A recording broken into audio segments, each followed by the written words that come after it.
Hello, my name is John James and I am a writer and campaigner for male victims of female perpetrated domestic violence and an advocate for men's mental health.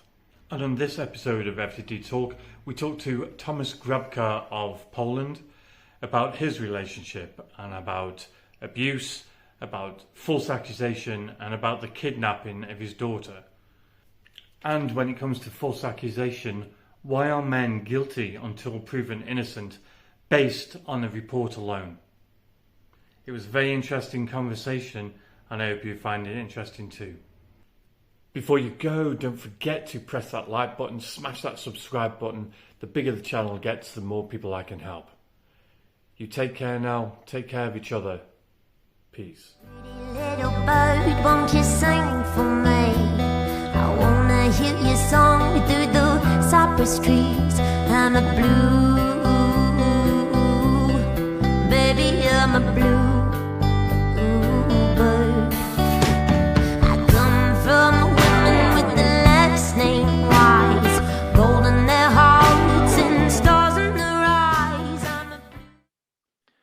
Well, Tomasz, welcome to FTD Talk.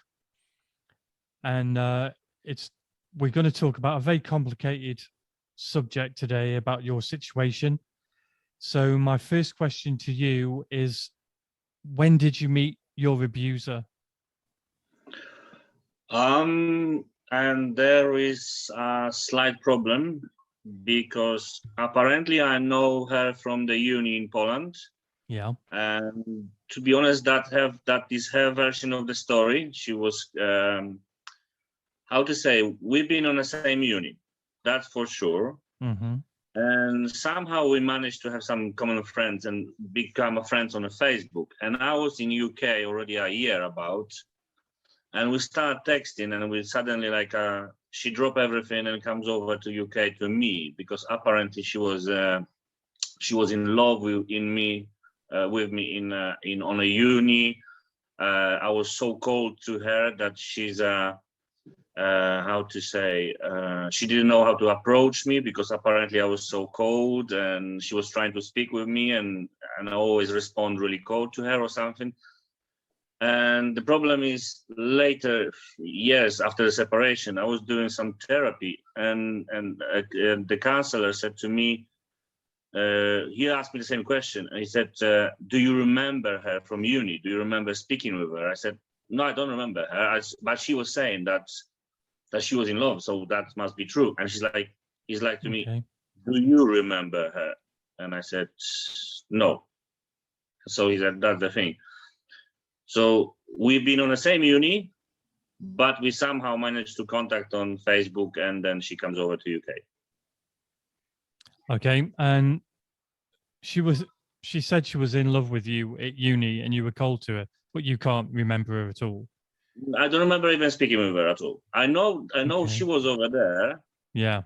Because she was previously in a forestry school, because I was forestry uni, and she was in a forestry school, but she was years over me. She's 2 years older than me, so I never met her in person. I heard about her. I heard that girl was from that school, was on a uni, but I don't remember speaking with her at all. So when she came over to England, did you fall into a relationship straight away? To be honest, we just kind of make like relationship before she comes over, like Facebook, right. I think. Ah, right, okay. And what was it like in the beginning with her? That was everything was perfect. Everything was amazing. Mm-hmm. Everything was going great, and she was so much in love with me, and of course, big future, and we're gonna get married at some point. She will keep saying, mm-hmm. Everything was really rainbow colors.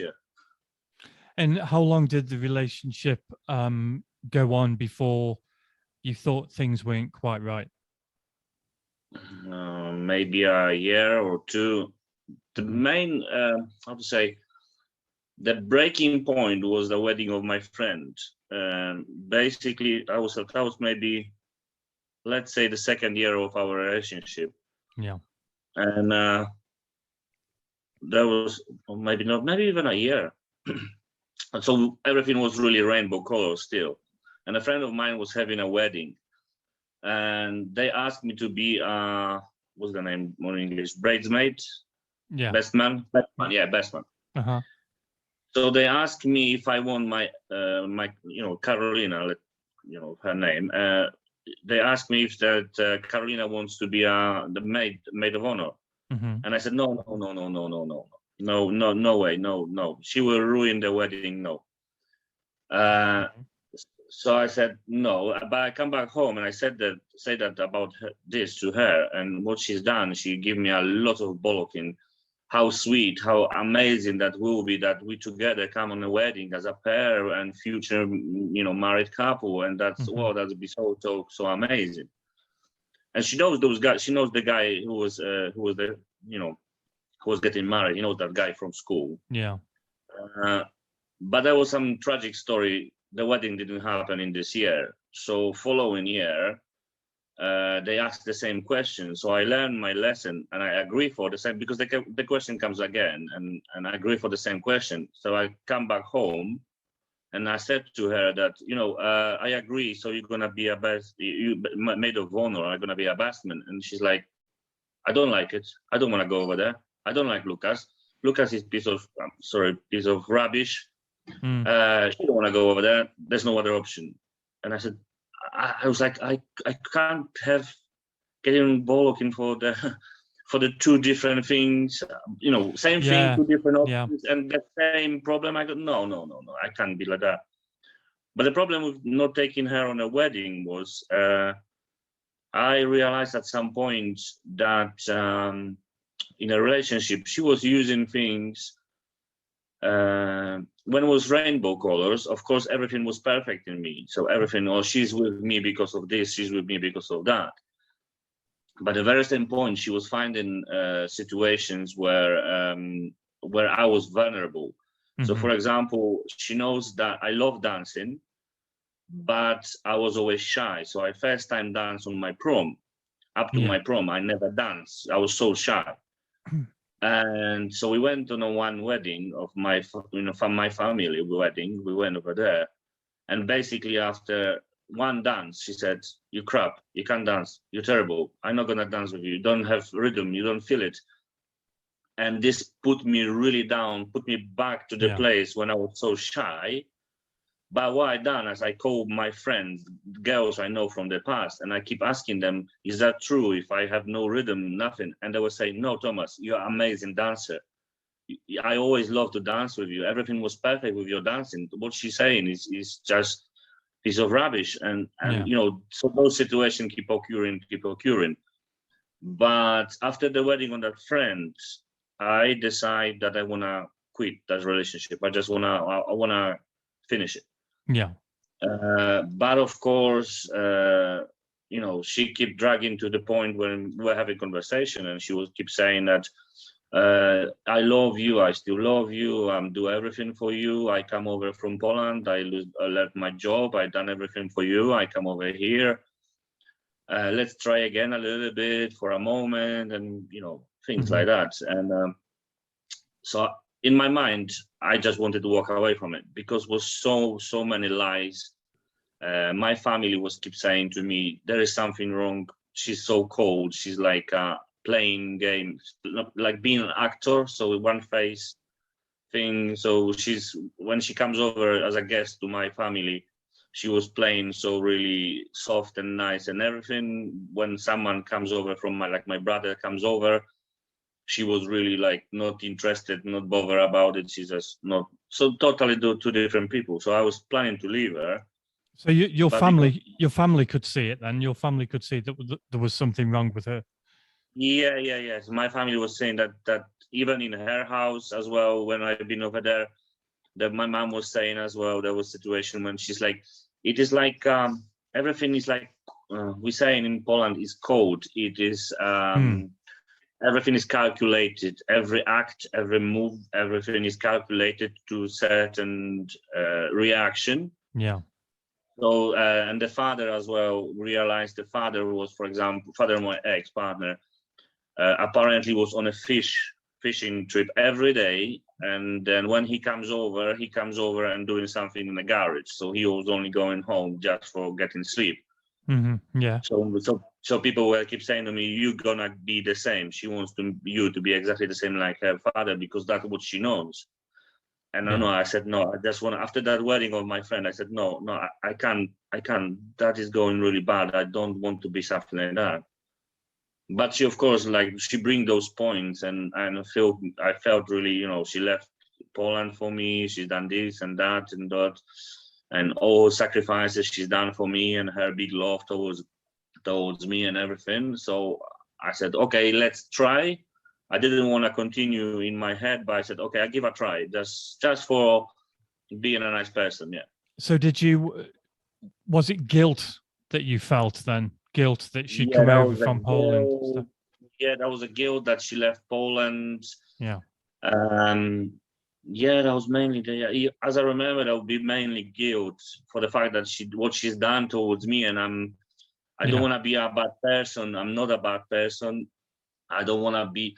In my head was I just gonna how to say I just wanna like not pretend, but I know that nothing gonna be from it because her character was slowly showing up.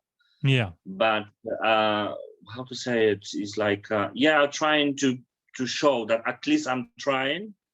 But after a month or two, I was planning, no, I can't continue because I know that she's not gonna change. I was planning to just, okay, that's it, we gone. So just to be a nice person, to not, maybe a guilt is there, good word, So you decided that you wanted to try again. Yeah. Because of the guilt. And did things change at all with her? No, change. She was, of course, nicer for a moment. Yeah. But what happened was I was working in a factory there, and there was a party. And I said, we're not allowed to bring partners with us. It's just only for the people who's working over there. What happened, I get back home, and she find out that was some girls. Somebody comes over with the partners. And again, she put me some guilt, and I'm trying to be really nice and, how to say it was going to be to compensate for her for that.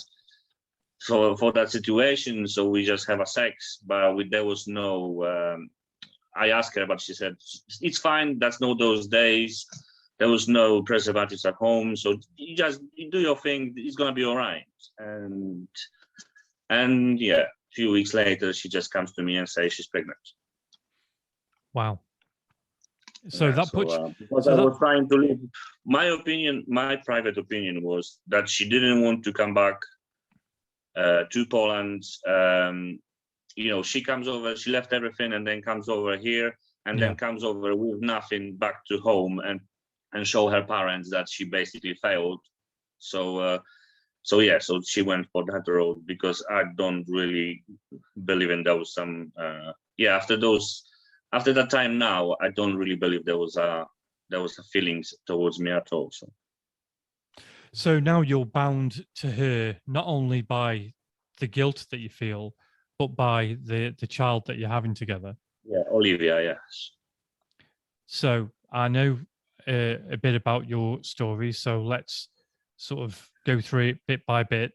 When did things get worse for you? Was there violence involved at all towards yourself? No, on the beginning there was nothing. There was just situations where like what I find out later through therapy is like there was a gaslighting and things like that. And when she was trying to use some things, when I find a way to go around, then she was finding something else. But she finds that ultimate thing for me, which I always gonna fall, is Olivia.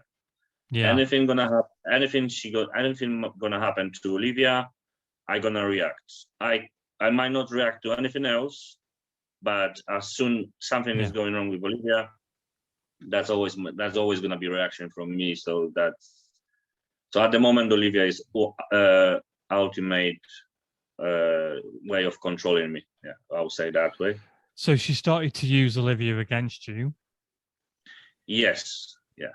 Not And- against me. It was like it was a way of controlling me. It's like, if Yeah. you're not gonna get the money, Olivia not gonna eat. If you're not gonna do, Olivia not gonna this.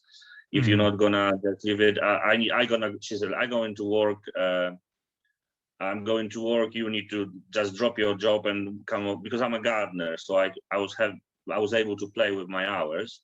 Yeah. Basically, I dropped one job because how to say it? I was working in a factory when Olivia was born, and to be able to cope with the money, then I was starting my gardening company as a self-employed. So I was doing 2 jobs. Yeah. But then my ex decided that she wanna go back to work, so I needed to drop one of my jobs. So I stayed with gardening.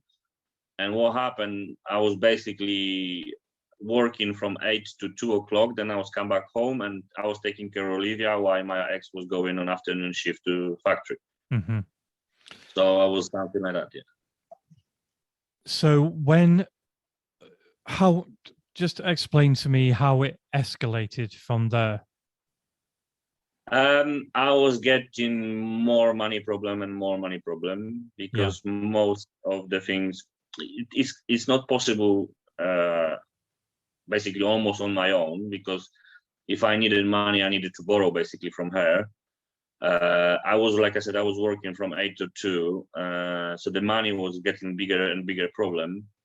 I was with Olivia on afternoon. Sometimes I was dropping her to my sister just to be able to catch with the money, to go to work. How to say? Yeah, I was getting more and more financial problems. So my ex didn't like it that, and I was keep slowly showing that I just can't make it. I was getting so wear off, so tired. She didn't like it as well. Situation when someone comes over of her friends, she was best mom on the world, and she was showing everything, of course. But as soon as she was on her own, she just don't bother. She was just come back like whatever happened. There was even one time she called me because she called the ambulance because she left Olivia for some time and lost care of her, and she followed from the bed. But of course, that was nothing. And there was more gaslighting, more abuse because of Olivia. Mm-hmm. And I was feel more like I didn't have strength really. I was getting worse and worse, more tired. There was a days when I was like coming back home and I was crying in the car in the front of the house because I didn't want to go over there. And at the very same time, that's Olivia over there, so I was going. Lots of situations was let's just say, for example, with Olivia baptism was a big story. I was having a thyroid problem, so I done the radioactive therapy. So my thyroid been switched off. So for a month, I sent them both to Poland to her parents. So Olivia is not nearby me because I was radioactive, and we agree that the baptism is gonna be in Carolina's place because it's bigger house and everything. Mm-hmm. But we agree as well that what's gonna happen is like Carolina gonna spend like 3 weeks in her place, and then she's gonna go 100 miles to my parents and spend some time. After that month, I'm gonna drive from England to Poland. I meet them in my parents' place. We're gonna spend like 2-3 days, and then we're gonna go to join her parents, and we're gonna do the baptism over there because, like I said, it's a bigger place. Yeah. And everything was up to the plan. She even comes to my mom, and everything was up to plan. And when I was driving before, like 100 miles before my house, I got a phone call from my mom, and my mom saying she just packed herself and gone. I said, nice. How she just packed herself and gone? My mom said, like that. She just packed herself and she's gone. She went back to her place. So I calling her, and she's like, no, we never agree I'm gonna wait for you. You go in where's the child, not where you want to go. I was like, how's that? I didn't know. I said, okay, I find some strength in me, and I went back to my place, to my parents' place. And I call her again, and she's like, no, you wanna see Olivia? You go in where is Olivia? Not where you want to go. And so I said, give me your father. So I speak with her father. I said, the baptism will come in. My parents are not happy. I'm really not happy. What is going on? So he kind of calmed down the whole situation. Mm-hmm. And we went over there, but like I said, it was almost the baptism didn't happen because of that. So almost was only her side. And later, when we talk about it, she's like, I never agreed to wait over there, and there was nothing. I said, but I even called my mom to ask her if that's true, because I said, I remember myself that we agree for that she's waiting for me, and we spent that 2 days in my place. And my mom saying, yeah, I remember exactly the same. But when you speak with Carolina, no, never. She ever agreed. And those situations was a lot. So lots of things when Olivia has been used for the dance. So on the end, before the end of the relationship, I was so weak. The customers were giving me food because I didn't eat. Wow. But I didn't eat because I thought if I eat, that I'm not gonna get money for Olivia to be fed. Mm-hmm. The very same time, my ex-partner, she was having normal wages. She was paying some bills, but my sister, for example, was saying, "What?" My sister lives over here, and she said to me, "Why are you calling me to borrow 10 quid for food when Carolina just done 3 colors on her hair, which costs £150? Tomasz, just run away from her. Just Tomasz, just go from her, because it's not, something is wrong over there." I was like, yeah, but that £10 I just need it for food. Yeah, and I was really, really weak. So yeah, and that's when there comes the changes, the biggest. Because what happened is, yeah. I was just going to ask you, when did the relationship start to fade out? When did it start to end?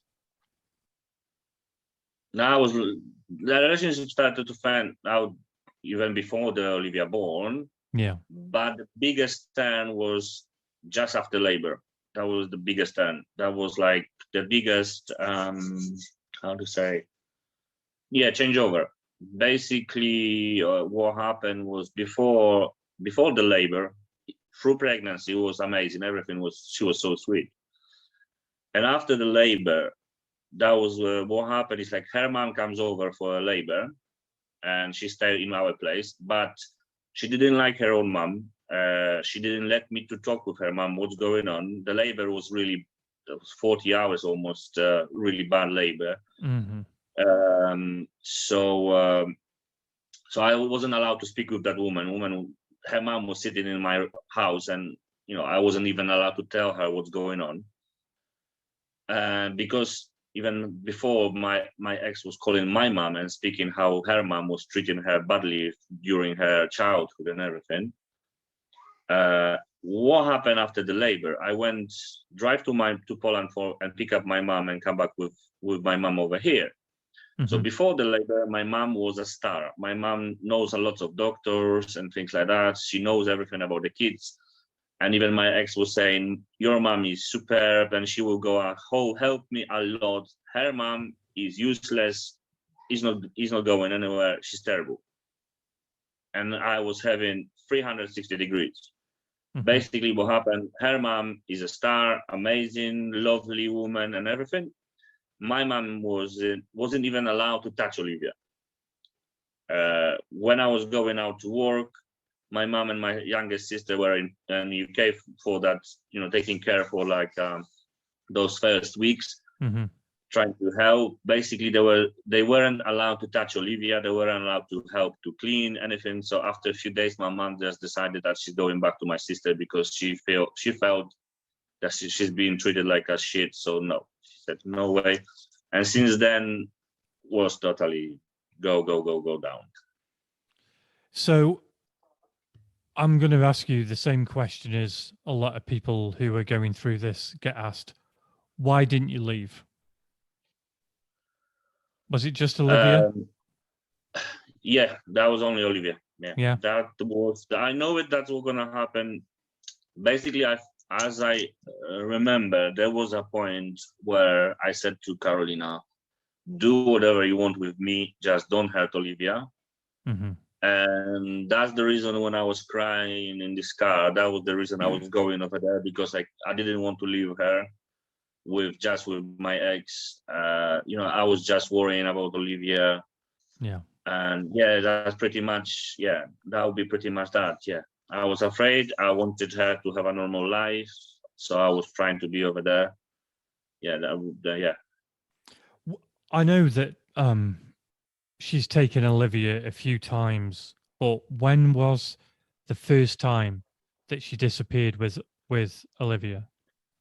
So after we separated, basically on the beginning she was keep saying that I'm an amazing father, and she will not let me stop Olivia. I got even an email saying that Mhm. she never gonna plan to do anything. But at the very same time, she was trying to get from me £400 for a nursery, which I knew it that she basically got some benefits as a single mom since moment we were separated. But at the very same time, the reason of our separation, I would say, was money, because she was getting extra £500 towards nursery from her work. Mm-hmm. It's a big company. They're doing something like that for the mother to come back after labor, to come back, after giving the birth, up to third year of the child, they were giving some extra £500. So she kind of didn't want to share that, help put this money towards helping, our situation. She just wanted better was to get rid of me. But when she didn't receive those money, because I was going to see Olivia from nursery, I was picking her up from nursery, and the manager of the nursery, she keeps saying for me for her money. I said, I have no money. Basically, I've been taken off. Basically, everything from the house has been taken off. I left with all the debts. My ex, she's out of the debts that way. Mm-hmm. So I said, I have no money. I'm not gonna pay. And I received email later saying, the manager said, you're not planning to pay. Apparently your behavior was really bad, and someone advised me that you're not gonna see Olivia for time being, only in the daytime, not overnight. The very same time she put the she claim for a maintenance, I reckon, or a month later was claim, something like that. So the maintenance is calculated by night, so that's the reason probably. But what I find out is I was having her neighbor to the place where she moves in was a friend of mine, and she didn't know about it. So I asked him, is everything all right with Olivia? And he said, they're not in the house, they're gone. They're on holiday probably. So what I done, I drive to Poland. I went to her parents' place, and apparently Carolina was back in UK. But when I went over there, her parents was saying that Olivia is not over here. So I called the police. Police comes over, and they find Olivia in a house. But what happened then? I said, okay, I don't want to make any trauma or anything. I don't want to make any problems. Mm-hmm. I proposed some amicable solution to the situation. I seen Olivia for a time being, and I said, if Olivia stays over here for longer than a month, I will start the High Convention. And the whole situation was 2017. So separation was June, and Olivia has been taken for over a month to Poland from July to 1st of September 2017. Mm-hmm. So when you confronted them about taking Olivia and saying that you wanted to see her, were you actually granted access? Yeah, when the policeman comes over, yes. But till the police comes over, there was there's no Olivia over there, just leave the place. And I said, no, I know Olivia is over there, because apparently Carolina is back in UK without Olivia. So I said, Olivia must be over here, there's another option. So she just left your daughter without denying you access, but left her daughter in another country. Yeah, and she came back to UK. Yeah, and the thing is, we can say she even lied to me about Olivia whereabouts, because she was saying that Olivia is in UK. So you're not gonna see Olivia you can maybe see Olivia at some time, not overnight. Most likely my mom will come over to UK to help. And that most likely means you expect that Olivia is in UK where she wasn't. What I found out later, that was her mom was saying to me, Olivia comes over to Poland around 21st of July. So just probably after the nursery stopped. And the email was dated 26th. So Olivia was already in Poland when I've been informed that her mom most likely come to UK to help her. So yeah, she was lying. So you get access to your daughter in Poland. No, the access was only one time. I just go over there. Just the one time. So yeah, because the very same time I started the case in a family court for Right. contact order. So they only let you see your daughter just once? Yeah, because I was That only was months it. over there and I come back to UK because of the proceedings. Right. So what happens next? Because I know that your ex took her several times, didn't she? And she ignored No, court orders. that was one time when she take her abroad the first time. So we're talking about the first. It was over a month, so kind of it qualifies as abduction. But what happened then when she came back to UK, she blocked my access in nursery. Yeah. And so what I done, I found a solicitor. Took me a minute because of the money. But I found a solicitor and we put the case for the share responsibility order, so half-half. Mm-hmm. And as well, the very same time, I said, can I see Olivia before the proceeding started? So we sent an email to her with the solicitor and she agrees for it. So I was seeing Olivia, I think I started around October, maybe. Yeah. Beginning of November, end of October, I started those time, but that was of course not overnight. I'm sorry, that was over her friend. So I was going to her friends. I was able to take Olivia with me for 3 hours or 4, I don't remember now. That was Saturday, bring her back, come back Sunday, bring her back. But because there was some fun issue with it as well, but I'll tell you later. So that was this. But in my response to my case about share responsibility, I received the papers for taking my PR apparently because of me beating Olivia. And Olivia, of course, was hating me and she was scared of me. You know, lots of normal things the woman always say in that situation. So, yeah. So she was accusing you of abuse of Olivia? Yes, she accused me for physical abuse to Olivia, yeah. Was any evidence given of this, or was it just her word? No. And like I said, in contrary, she basically before they made the paper, she allowed me to see Olivia on my own for a few hours, you know, every week, so or every second week, something like that. So basically, you know, in a position where the judge was made, it is like how you can claim something like that the very same time given him time. Mm-hmm. Yeah. And we as well, later she'll fly to Poland for Christmas. And I've been allowed to have like a Christmas day, I think 12 hours.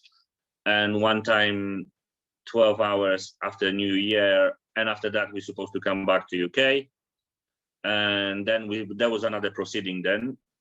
Just before that proceeding, she was trying to do something for me. So, to misbehave, something like that, let's call it. I didn't fall for that. So that was like before 2-3 days before the hearing, she was trying to get rid of me by provoking me, and that didn't work. So we went to the court. Court, of course, said because they don't know, they need to have a Kafka's report, and the allegations was of course really bad. They put me in a contact center. On the contact was, you got 2 types.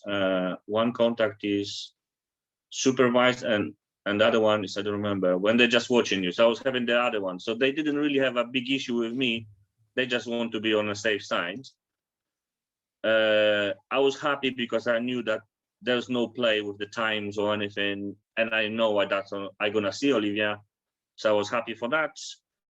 Then the Kafkas comes over, check my place, check me on a contact, and then the report comes over as the contact between me and Olivia is perfect, everything is amazing, and there's a big bond between us. And they suggesting what will happen later, that I was having every Wednesday, which one Wednesday was overnight, one Wednesday not. Every second weekend was full, so I pick up from school and give it back to school. And each holiday was half, so school holidays one half between us. Plus, when there was a school holiday and Olivia wasn't with me, there was a Skype contact. So every Tuesday and Thursday was a Skype contact. So pretty much they gave me amazing deal. Yeah. Because they couldn't find anything wrong with me. So that was this, and that's finished April 2018. Yeah. And Olivia started reception in September. I went to school and I find out that Olivia is registered to school, but not with my name, which is in her birth certificate. She has been registered with the mother's name. So she changed Olivia's name. Yeah. Yeah, without any court decision, nothing. She just went and changed it. And I went to school. Yeah. I was just going to ask. So everything seems fine. You've got apart from the name change, you've got a great deal from the court. You've got equal rights to Olivia. But then what happens?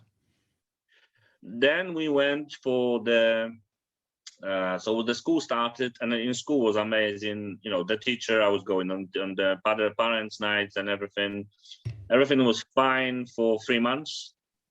After 3 months, I received the papers from the court to take my nights with Olivia, because apparently I'm not suitable to have Olivia overnight, because of the psychological abuse and neglect.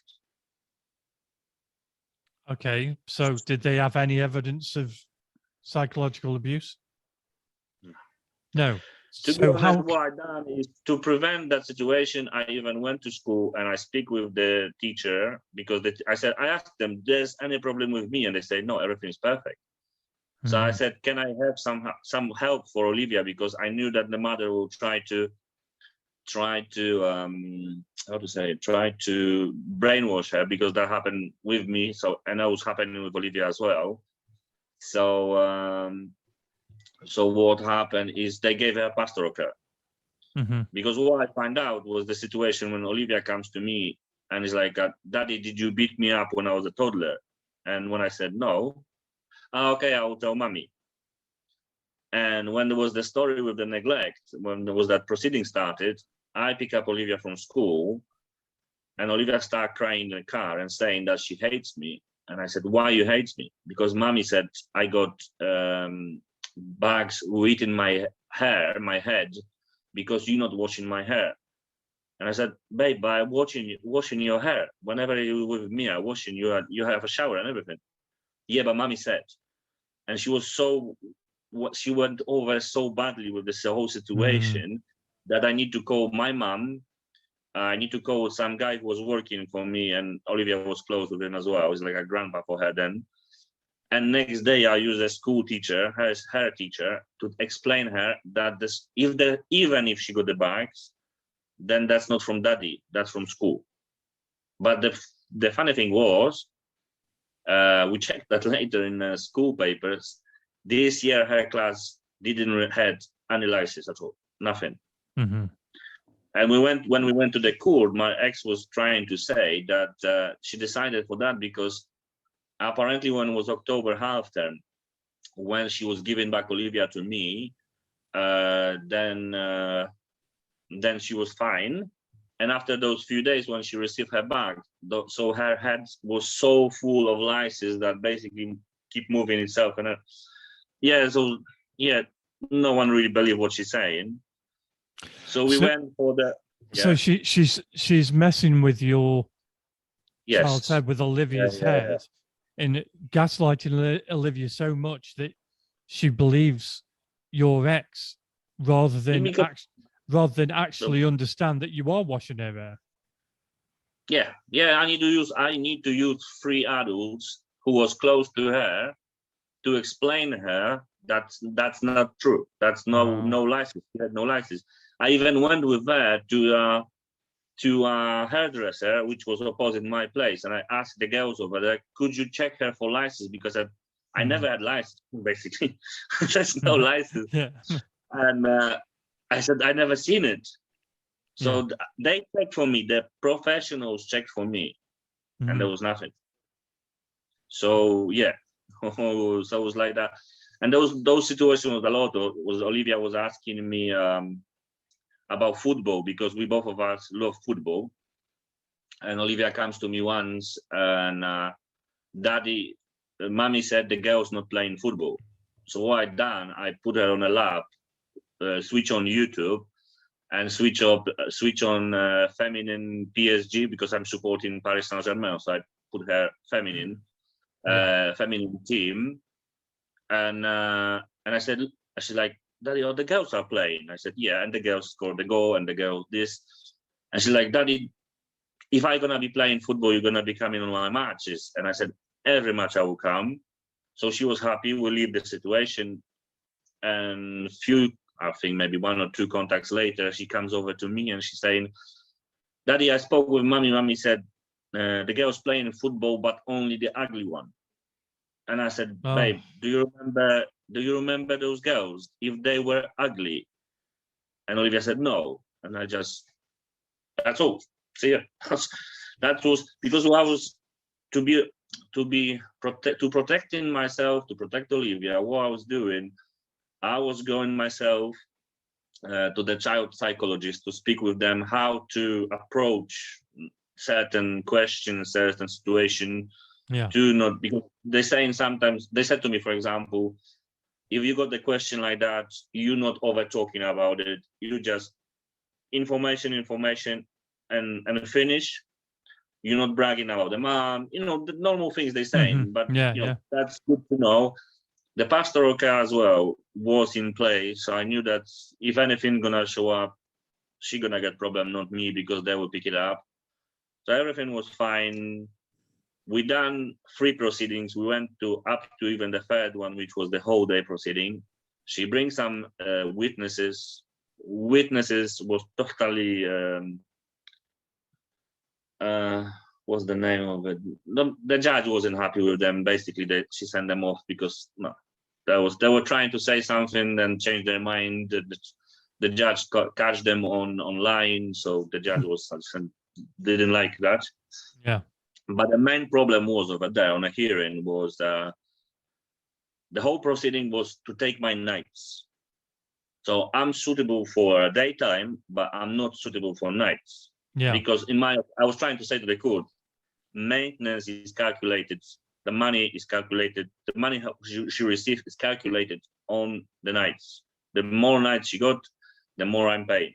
So that's the reason she didn't like the share responsibility. And so the judge was asking me why I want to change, and I said I was trying to take Olivia abroad to to France, to my family, but she didn't get me have a passport. So the judge approached my ex and, could you tell me what you're thinking about it? And my ex, yeah, no problem, but I need to have a 24 hours contact. I'm just calling whatever I want, and he gonna give me Olivia. And the judge basically said to her, could you tell me what you were doing over here? That's a 3rd proceeding. This proceeding is whole day because this guy, in your opinion, is not suitable for nights. And now you're telling me you have no problem for giving him child for 7 days abroad. So what do you think? It's like that. He's supposed to bring Olivia every night to you from France and then come back next day and something like that. And so basically the whole case was, you can imagine what the judge was thinking about it. So not only didn't change my contact order, the judge allowed me as well, if I wanted, they're happy with me to take Olivia abroad. So So they added that point. But my ex wasn't happy with it. It doesn't sound like your ex is happy with anything. And Olivia was saying, after that hearing all day, Olivia comes to me and she was saying, the mommy was crying, and I was crying because of you, because you said something to the policeman about her. And I said to her, Olivia, do you think I could say something bad about your mom? And Olivia, no. I said, yeah. the whole thing. So yeah, but she got, that's her crying was. She frustration is amazing because she prepared maybe a good case, maybe she's trying to do something, and of course, in a family law system, it is bigger chances got a woman, of course, mostly.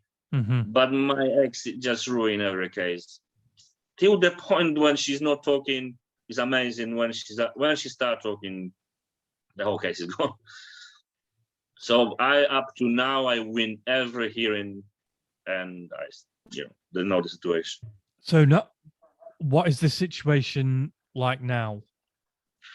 Basically, what happened after that hearing, I will say from the documents I know, my ex-partner, so we're talking, the hearing was beginning of May was finished. Mm-hmm.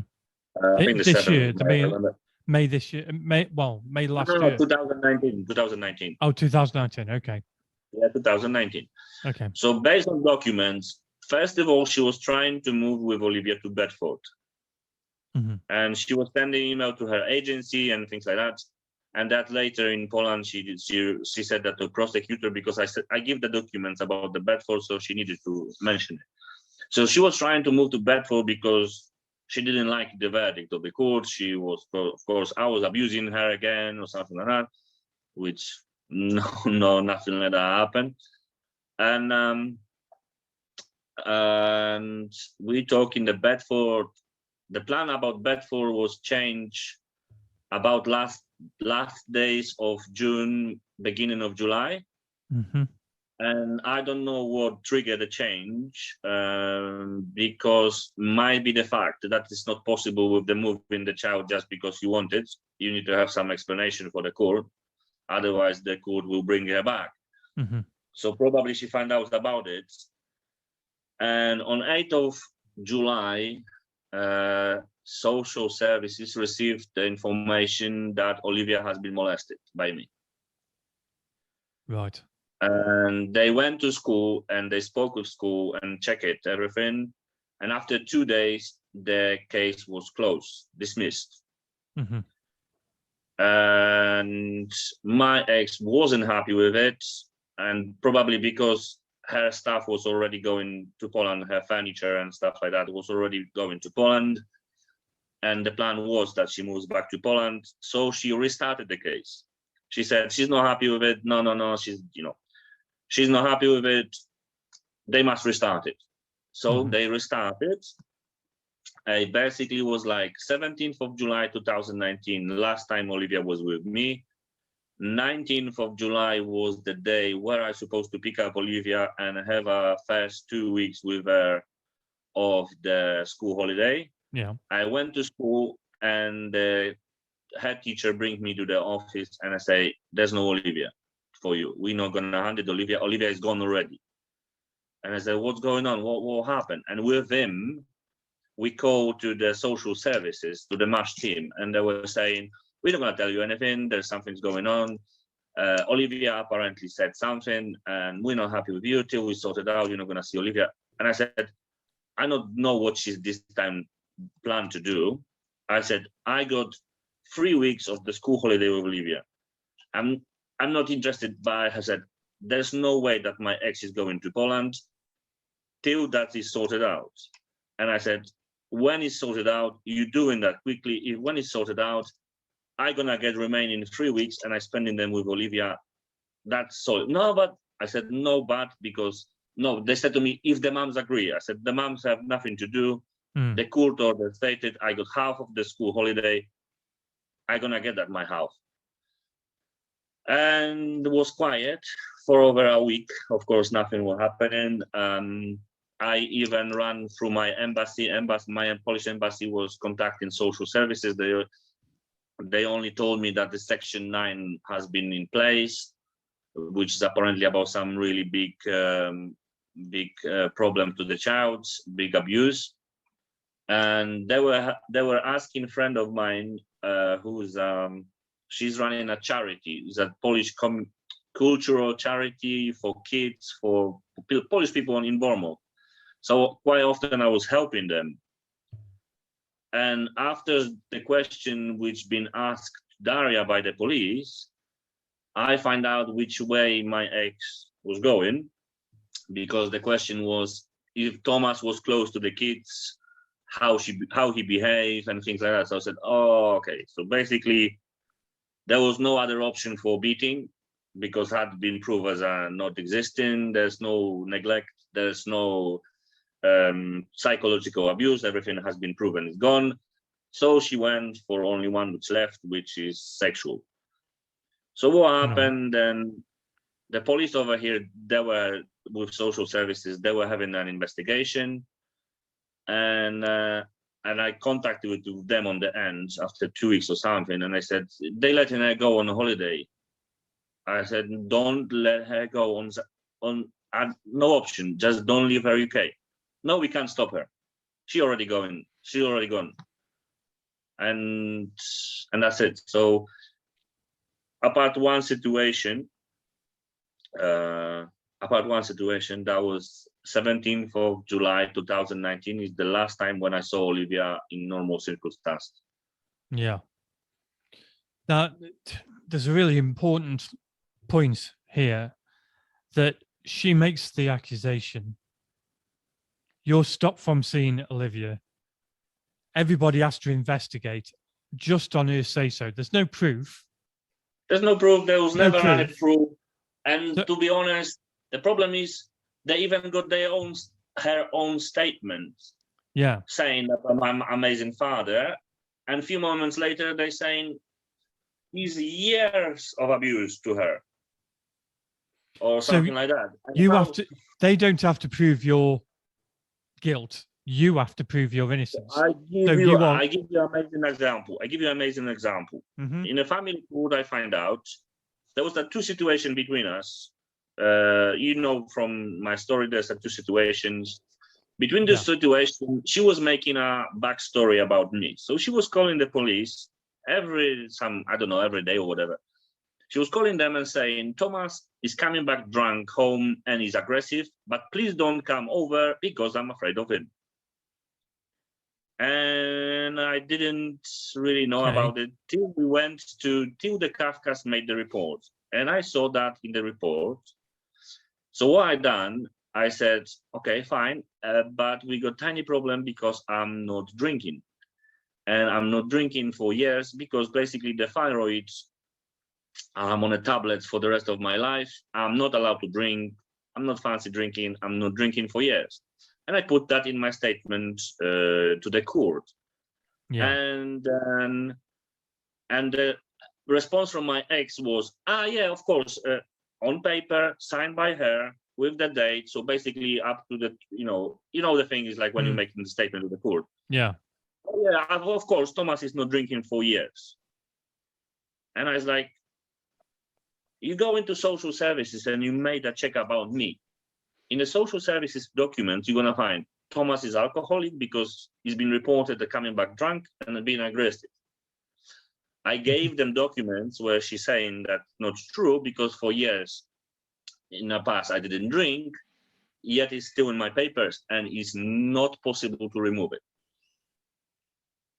So how's it not, if you've been proven that you can't drink, how is it not possible to remove it?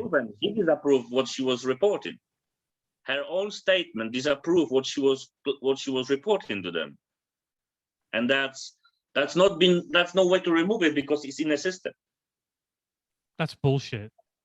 That's bullshit. Yeah, when I started that Section 9, I bring those papers to them, and then And I told them, at least while you're doing other things, just sort it out this one for me. And they don't bother. That's in the system, and that's been. And like I said, I given her own statement, so I couldn't possibly be drinking last 3 months when she just saying that Tomasz is not drinking for last 3 years. So you prove that you're not drinking, but they won't remove it, or say they can't remove it. And a false accusation is made by her, and you have to prove you're innocent. So you are guilty until proven innocent. I'll tell you fine. That's not how it's supposed to work. I'll tell you better thing. Basically, when I find out Olivia has been abducted, I report a crime of abduction. Took me a month to be able to report a crime. They were refusing. Abduction. Basically, what happened, I was dragging them. 101 call, the responder was already knew who was calling from hello, it's Tomasz Grabka. Oh yeah, Mr. Grabka, I know your story. Yeah, I'm gonna give you Sergeant. Sergeant was promising.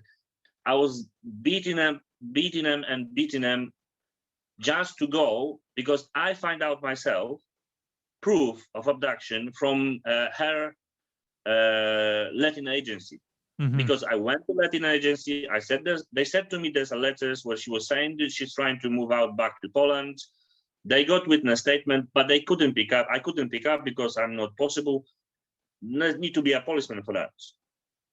Yeah. So when she took Olivia, of course, there was in place that case for molestation.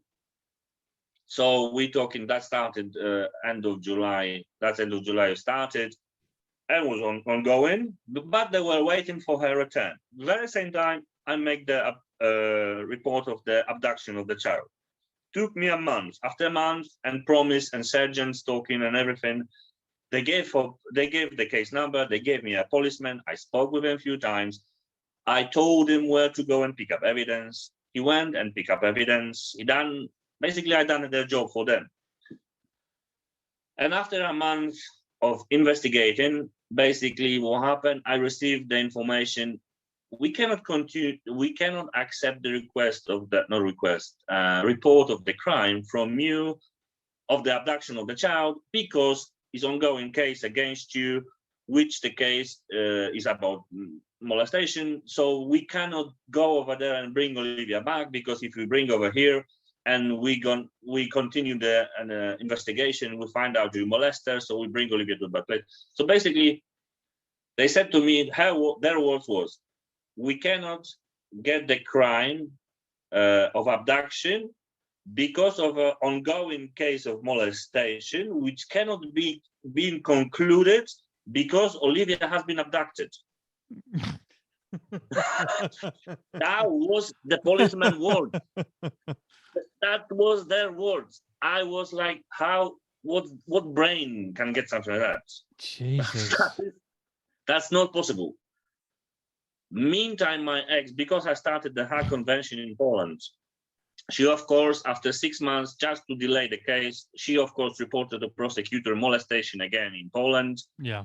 Then the prosecutor made all the checks, and then they bring really good child psychologists who find out that Olivia hasn't been molested, but she's under big influence of the mother, and she hates me now and everything they find out. Okay. So I bring that, yeah. What I want to ask is, that was proven that there was no molestation, so that proves she's a liar. What happened to her? Nothing. At the moment in UK, they saying they can do nothing to her because she's not in UK. So they refuse to do anything because they saying, bring the child, we're gonna do everything you want for you. Till the child is out of UK, we're not gonna move the finger. I even managed, after bragging and begging and everything, I even get my case to the High Court. Yeah, that was a few months ago. And they say the same. We can't do nothing because she's abroad. I said, but you let her go. That wasn't me. I was even asking the court. I was even asking the court in the first proceeding to give the prohibited step orders to prevent that situation. And that was after that situation with the first abduction, which has been told to the judge. They refuse it. So every time I was saying something about my ex, I'm revenging. Every time my ex saying something, they investigated. That's the huge difference. I learned one thing which is quite helpful for the people in my situation is like the courts not believe the mothers, but they always act in the child thing. And the main thing they act in is if they follow every lie of the mother, they will need to take the child from the mother. So what they're trying to do is they want to try to keep the child of the biological parents. So the mother is the first who grab it, basically. Normally, that's the situation. So the mother is the first to grab it. So they want to keep the child with the biological parent, so they're not acting against mom. They let me win every case because my ex humiliated herself. So they sympathize, and even the judge from the High Court said he sympathized with my case, but he can't do nothing because Olivia's abroad. So everybody sympathizes with my case, but they can't do nothing. They refuse doing anything. It's basically social services said that no child, no problem. So what happens now? What happens now? Basically, is she still in Poland? Basically, we went through the whole Hague Convention, so which is about abduction and returning kids back to Poland. Yeah. In UK, it's quite. In Poland, is taking ages because you can appeal and things like that, and it's taking ages. What happened was the first hearing, and I need to say, there's in UK there is amazing organization which called Reunite, and they taking care of the situations like that. They saying a lot of the situations like that. They help me a lot. I've been in contact with them. They were guiding me as well, what to do, where and what, and what I'm not supposed to do, what I'm supposed to do, where to approach, what to do. Mm-hmm. So when they're here, I made order, which normally takes 1 to 2, 3 hearings in Poland for child return in the first instance, first level. I made it in 1 hearing. So they said, basically, they never heard about anybody else who made it that in the first hearing. Mm-hmm. Amount of evidence I given was so big, plus there was some witness, was Olivia teacher, she was in Poland then, was too much. The judges decided Olivia must go back. But they said, because if in the background is that case of molestation, they not let me bring Olivia, they order my ex to bring her over. Yeah. So what happened, of course, my ex reappealed to the higher court because she wasn't happy with the verdict. Meantime, I applied to the court for the contact. Contact was given because of that COVID thing, was given on the beginning on Skype, which Skype was 2 times a week. Mm-hmm. By the Polish law, every Skype is broken. None of the Skypes you can call it as a legally happened, because I was given 1 hour. For 1 hour, my ex is obliged to be over there and convincing Olivia to speak with me. Mm-hmm. Olivia, like I said, I know from that psychological report, she hates me, she's afraid of me. But when I was calling Skype, I seen it whoa. I was having voice off. Every time, for example, I put our music we like with Olivia, there was no voice. If I was describing, because psychologists told me, try to describe what you see in the backgrounds, like toys. Mm-hmm. There was there was no picture. The video was off. One time I just sent her an email and said, I just want to see her, how she looks, because it's over a year I didn't see her. Let me see her. So what my ex done is like, we talking now. Mm-hmm. So I switch on. You got the bed over there. So Olivia was on a bed. I didn't see any reaction whatsoever. So my ex was next to her. And so, Olivia was playing. And suddenly, like not even a minute later, Olivia was saying, Mommy, can I go outside? And my ex, yeah, no problem. So then I react and said, hello, hey, hello. And then I find out I got no voice and there's no picture of me on a computer. So she granted me Olivia, but on her terms. Mm. And later, one time one of the situation was, because what she was doing, she was bringing her, let's say, like we're talking now, and Olivia is somewhere, I don't see her, but she's someone in a room, and Olivia was saying like, I don't want to speak with you, gone. That's all you hear. And one time my ex was trying to play a bit longer with her, and she's like, do you want to speak with him? Do you want to speak with him? Do you want to speak with him? And Olivia said yes. And then quiet. And there was no more responses at all. And on the next video, Olivia comes over, I hate you. Since then was totally changed. Then she was shutting laptop. So she teach her something like that. Yeah. For the rest of the time was basically this. And that was September 2020. They gave me live contact. So basically, to be able to go to the live contact in a time of coronavirus, I fly from UK to Berlin, from Berlin, BlaBlaCar to Poland, to my place, take a car of my mom, go over there 100 miles to her place. There's nobody comes over. Okay, so go back to my mom's place, wait a day or two, BlaBlaCar to Berlin, fly back to UK. Jesus Christ. Next one, I decided I just gonna fly and stay over, see if I just gonna stay over. I just dropped my work and everything, I went. They didn't show up on the next one. So we're talking, first one was October, then November they show up, if I don't correctly remember, November they show up with her brother, stand like 50 meters away from us. So I didn't see anything. Her brother comes over and start talking to me, which is illegal. He's not the side of the story. He's not supposed to talk with me. And I said, I don't bother. I said, Carolina can stay with her. I just want to see Olivia. Mm-hmm.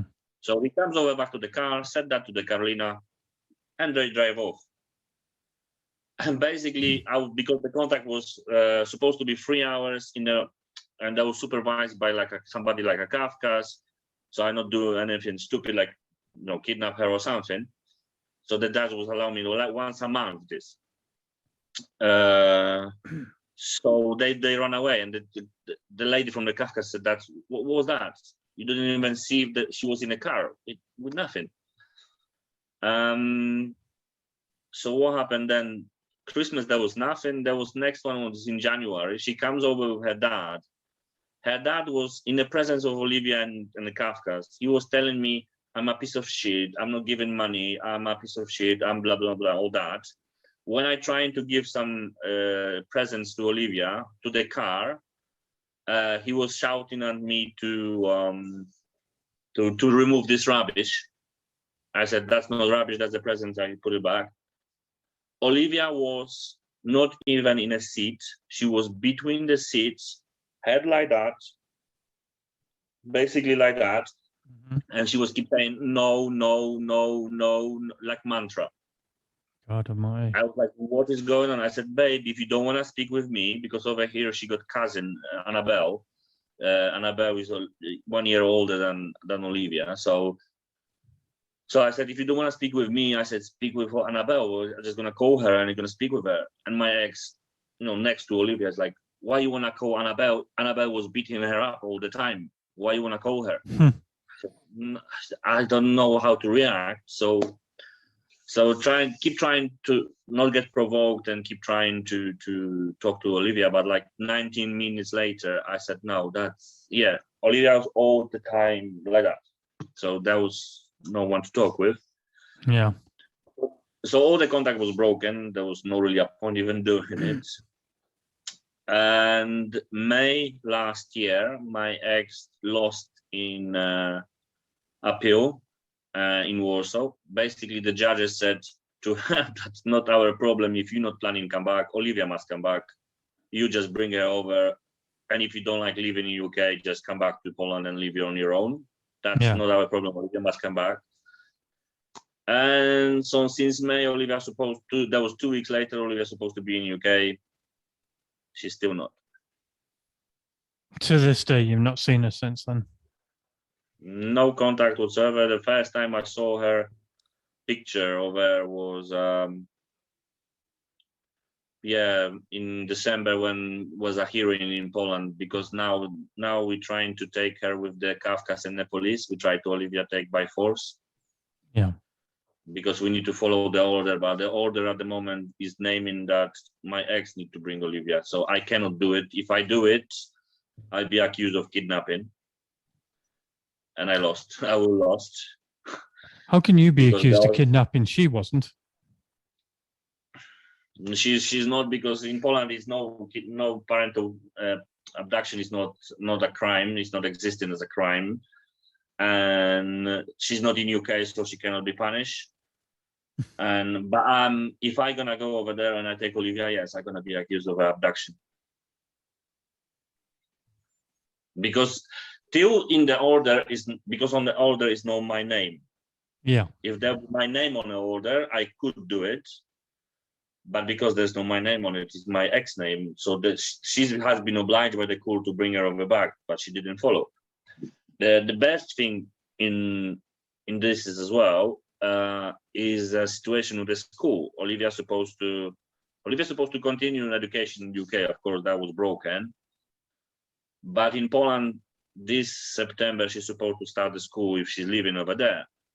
So I contacted the school and I said, I'm not accepting that fact. Plus, is the order, and the head teacher said, "Okay, oh yeah, I will break the law if I sign Olivia to school. Olivia cannot be signed in Poland to school." Mm-hmm. So what happened? I didn't know that. Was quiet. I said, "Okay, that's mean any school can take it, and that's mean now my ex need to do some move and come back." No, she finds some school apparently who accept Olivia without my permission. So the school break the law. And when I approached the social services in Poland, they said, we're just going to leave her over there because we don't know how long it's going to take you. So Olivia need to have education. So everybody breaking the law. But, you know. So what happens now, Tomasz? How do you move forward with this? Do you just keep fighting and hoping that you get something, or? No, it is only that thing now which is in the court, in the proceedings, is that taking Olivia with the police and Kafkas. It is gonna be hard because when the child has been, she's scared of me now. Mm-hmm. So because of that, he's giving some legal problems as well. So it might take a bit longer. There might be some other approaches as well, but the first I need to get that order with my name on it. Till that point, I got nothing. My ex doing everything she can to provoke me or put me in a prison, but it's not working. Mm-hmm. Basically, when she lost the case about contact, so there was only appeal left. What happened then? 2 weeks later, she went to prosecutor and said, "Tomasz is owing me £800 maintenance from UK. Please put him in a prison." And she gave them a really nice and colorful story and everything. But she forgot to mention that when she was leaving UK, she cancelled the maintenance. So in UK, it's possible. In Poland, no.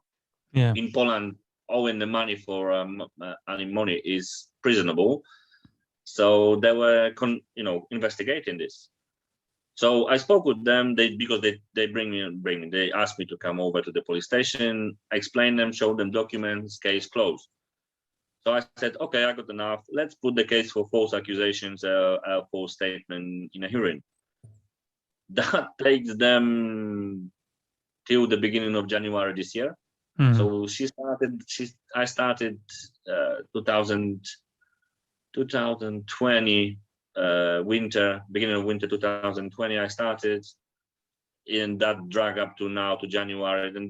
And on then they said, yes, she was fully aware that that the crime is not existed.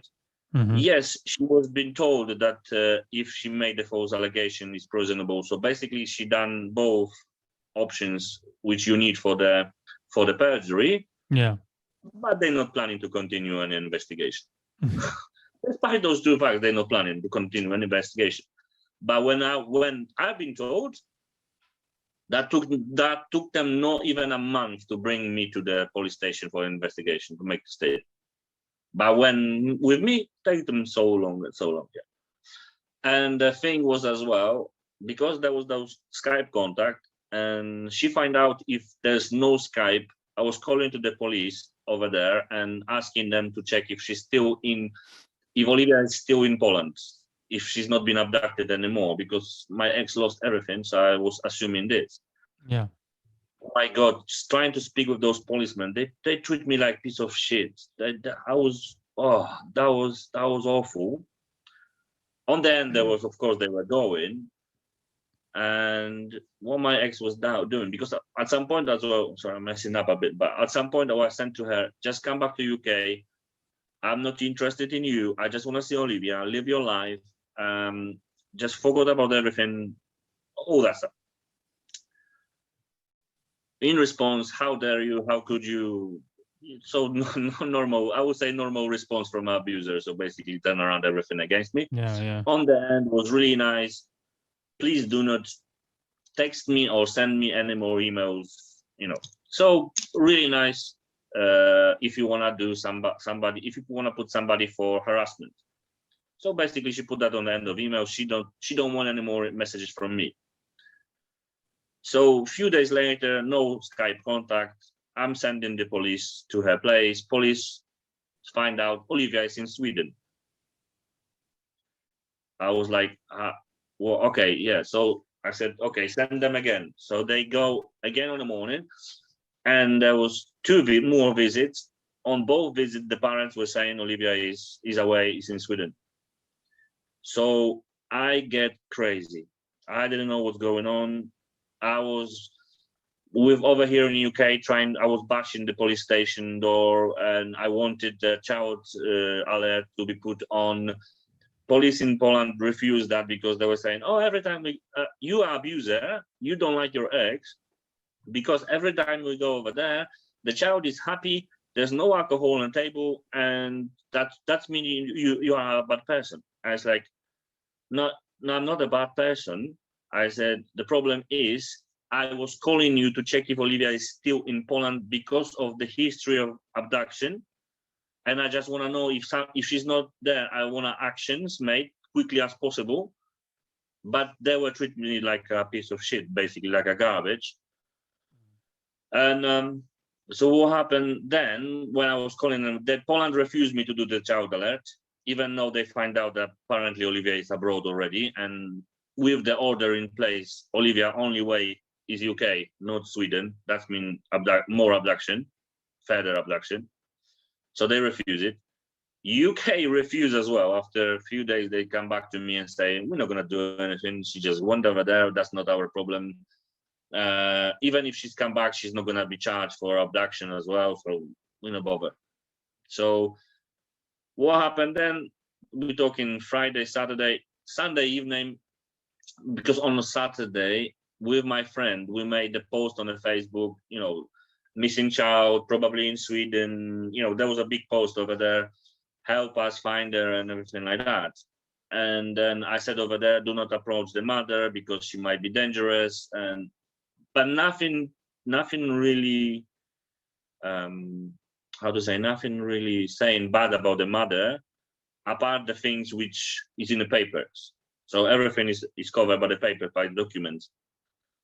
So we were Friday evening, Saturday whole day, and Sunday whole day. People were sending that all over the world, the missing child thing on a Facebook. Today evening, on the evening, I received a message from someone would just put their account on Facebook and said, I would just want to help you. Olivia was all the time in the house with the mother. I know that because the police cannot approach the house to search for the kids, so they couldn't find out. They've been all the time in the house. Good luck with taking the rights or something like that of the mother, or help to get Olivia back. And half an hour later, I received email from my ex saying, all the time where Olivia was. Remove this post from Facebook because I'm going to the police. And I was like, Okay, I just made the correction on the beginning, saying Olivia was all the time in the house. The mother was trying to provoke me, and I'm not gonna remove this as been asked to, but because everything over there is true, so it stays over there on my Facebook, but just remove from other places because she's not missing. And I sent the police to her place on a Monday morning. Of course, Olivia was at home. They went nowhere. They've been all the time on the house, and the police can do nothing because her parents didn't do it those information during the proper investigation, so under the oath, so they can't say whatever they want. And no one really thinks what I was thinking for those 3 days, how bad, how destroyed I was that she ran away. I don't know where. Maybe I need to go now to Sweden, to fly to Sweden, who I know in Sweden, and if she's really in Sweden, I was destroyed. And then just they saying, that's fine, let's go further. Wow. So she like continue up controlling me and doing things, and the only problem is for her that every attempt of provoking me is failure, because I know myself, I know that, and it's not gonna work. I know what she is, what kind of a person, or what she's planning to do. Yeah. But she knows that anything happening to Olivia, then I gonna react. So that's the way she can, because she could walk, like I keep saying to friends, like she could walk naked over the street and I will not have a reaction from me at all. As soon as gonna find out that something is wrong with Olivia, then as a father, I react. Yeah. Well, Thomas, I think that's a really important conversation that we've had, because it just proves that one accusation from a woman about a guy can cause a shitstorm of trouble, and all it needs is the accusation, and then you have to prove your innocence. Like the story the thing is not even need to be holding each other together. Yeah, she just made that story and they go. Yeah. What I was saying when I was asking the head teacher in Olivia's school, when I was saying to them, he said, that is happening, and I said, I went through physical abuse, I went through now going through neglect and mental abuse. Yeah. I said, the next thing I need to do, I don't know, I can't swear on a line or not. You can swear, yeah. Yeah. So basically, I was saying to the head teacher and the pastoral care on the meeting, I said, next thing I need to cut my dick, because I said, she going 1, 1, 1, 1, 1. And I said, next one is sexual. So what's going to happen then? They're going to approach me at some point on being sexual, but then I'm going to show them, hello, I don't have a dick. It's a bit extreme, Thomas. The head teacher was laughing about me and said, that is too much what I'm saying. I'm not supposed to say that. And I said to her, she's going, my solicitor in Poland, when he heard her making a statement in a court, he said he's doing that as a criminal, because he got experience with the criminal statements, in criminal court and things like that. In Poland, the solicitors can go to different group of things, so it can be criminal and things like that.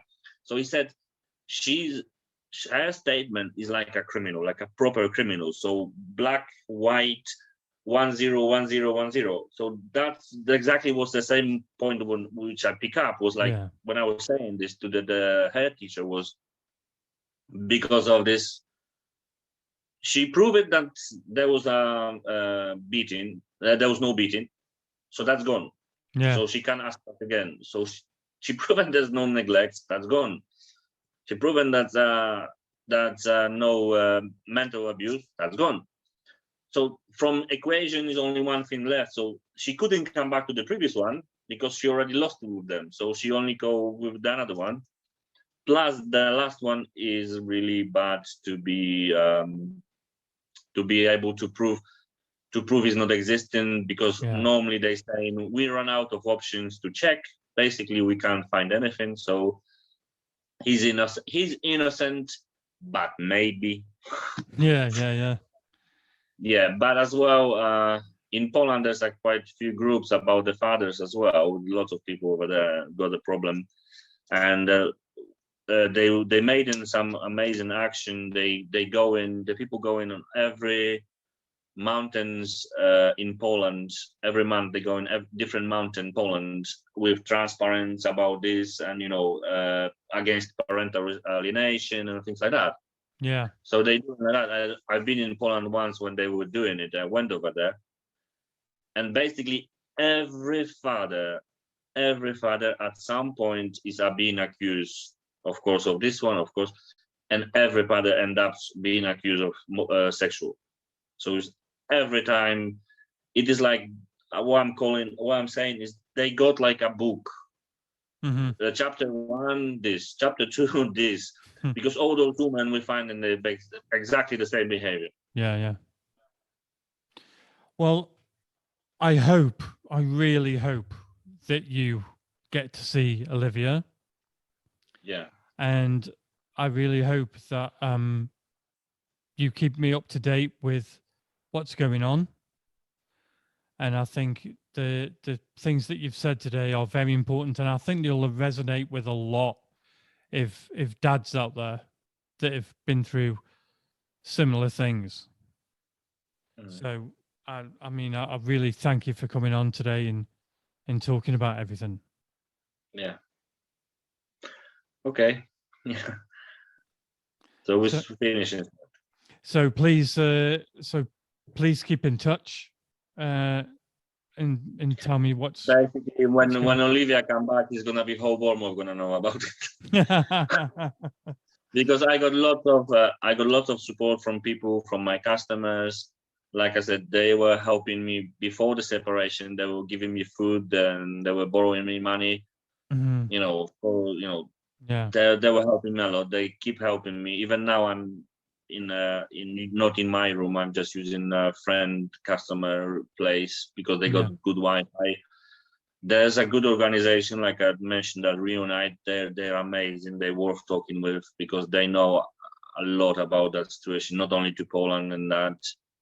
There's a lot of people who help, who can. Shame is only the system is really, sometimes then.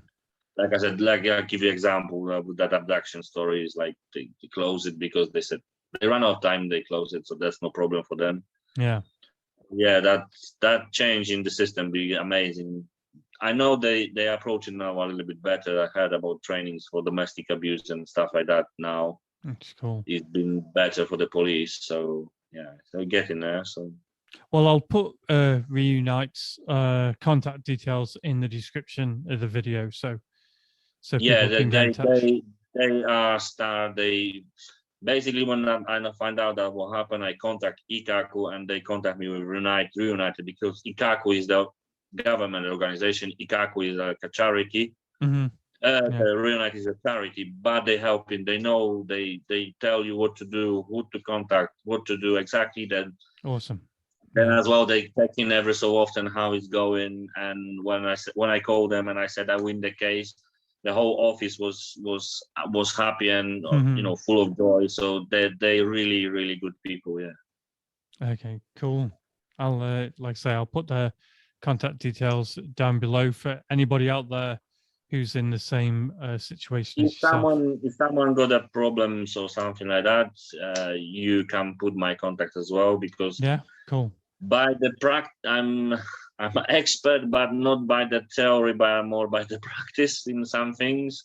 Yeah. So because of that, kid psychology in those situations or abductions or the court or something, I know. I'm not the solicitor, but I know things. What to go, where to go, what to approach. Yeah. If the situation is abroad, like I said, it's reunited, but I can't help, or someone want to talk as well. I'm in a place. Because I know it is hard. It is hard to go in on your own through that. So yeah. Yeah, I'll put your contact details down below too. So yeah. Okay. Tomasz, thank you so much for talking to me today. I really appreciate it. Okay, all right. Thank you, John. Okay. You take care.